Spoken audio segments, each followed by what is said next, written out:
Ben trovati al meteo. Quella di venerdì 4 ottobre sarà una giornata grigia e non si esclude qualche piovasco. Vediamo nel dettaglio cosa ci dice la previsione. Sul Veneto sarà più soleggiato al mattino, ma col passare delle ore la nuvolosità sarà in aumento. Il cielo risulterà coperto un po' dappertutto e sarà possibile anche qualche isolato e debole fenomeno sul Bellunese. Clima decisamente autunnale con temperature minime tra 5 e 13 gradi, massime comprese invece tra 14 e 18 gradi.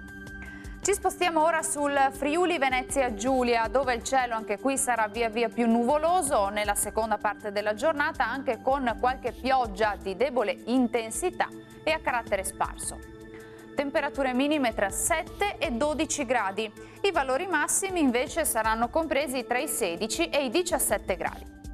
Situazione sostanzialmente identica sul Trentino Alto Adige, con molte nubi ovunque e anche con isolati acquazzoni, specie sui settori di confine. Temperature minime sui 7 gradi, massime sui 16 gradi circa.